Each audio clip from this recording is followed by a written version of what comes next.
महाराजा कृष्णदेव राय एक कीमती रत्न जड़ित अंगूठी पहना करते थे। जब भी वह दरबार में उपस्थित होते तो अक्सर उनकी नज़र अपनी सुंदर अंगूठी पर जाकर टिक जाती थी। राजमहल में आने वाले मेहमानों और मंत्रीगणों से भी वह बार बार अपनी उस अंगूठी का जिक्र किया करते थे। एक बार राजा कृष्णदेव राय उदास होकर अपने सिंहासन पर बैठे थे।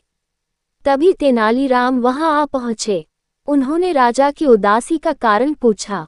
तब राजा ने बताया कि उनकी पसंदीदा अंगूठी खो गई है और उन्हें पक्का शक है कि उसे उनके 12 अंगरक्षकों में से किसी एक ने चुराया है।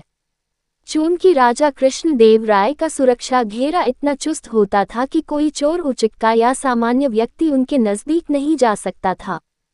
तेनालीराम ने तुरंत महाराज से कहा कि मैं अंगूठी चोर को बहुत जल्द पकड़ लूंगा। ये बात सुनकर राजा कृष्णदेव राय बहुत प्रसन्न हुए। उन्होंने तुरंत अपने अंगरक्षकों को बुलवा लिया। तेनालीराम बोले, राजा की अंगूठी आप 12 अंगरक्षकों में से किसी एक ने की है, लेकिन मैं इसका पता बड़ी आसानी से लगा लूंगा। जो सच्चा है उसे डरने की कोई जरूरत नहीं और जो चोर है वह कठोर दंड भोगने के लिए तैयार हो जाए। तेनालीराम ने बोलना जारी रखा, आप सब मेरे साथ आइए, हम सबको काली माँ के मंदिर जाना है। राजा बोले, ये कर रहे हो तेनालीराम, हमें चोर का पता लगाना है, मंदिर के दर्शन नहीं कराने हैं। महाराज आप धैर्य रखिए, जल्द ही चोर का पता चल जाएगा। तेनालीराम ने राजा को सब्र रखने को कहा। मंदिर पहुंचकर तेनालीराम पुजारी के पास गए और उन्हें कुछ निर्देश दिए। इसके बाद उन्होंने अंगरक्षकों से कहा, आप सबको बारी बारी से मंदिर में जाकर मां काली की मूर्ति के पैर छूने हैं और फौरन बाहर निकल आना है। ऐसा करने से मां काली आज रात स्वप्न में मुझे उस चोर का नाम बता देंगी। अब सारे अंगरक्षक बारी बारी से मंदिर में जाकर माता के पैर छूने लगे। जैसे ही कोई अंगरक्षक पैर छूकर बाहर निकलता, तेनालीराम उसका हाथ सूंघते आर एक कतार में खड़ा कर देते। कुछ ही देर में सभी अंगरक्षक एक कतार में खड़े हो गए।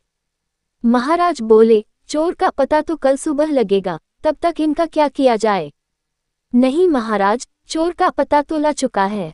7वें स्थान पर खड़ा अंगरक्षक ही चोर है।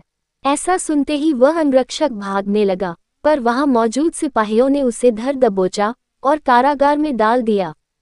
राजा और बाकी सभी लोग आश्चर्यचकित थे कि तेनालीराम ने बिना स्वप्न देखे कैसे पता कर लिया कि चोर वही है। तेनालीराम सबकी जिज्ञासा शांत करते हुए बोले, मैंने पुजारी जी से कहकर काली मां के पैरों पर तेज सुगंधित इत्र छिड़कवा दिया था, जिस कारण जिसने भी मां के पैर छुए उसके हाथ में वही सुगंध आ गई। लेकिन जब मैंने 7वें अंगरक्षक के हाथ महके तो उनमें कोई खुशबू नहीं थी। उसने पकड़े जाने के डर से मां काली की मूर्ति के पैर छुए ही नहीं। इसलिए ये साबित हो गया कि उसी के मन में पाप था और वही चोर है।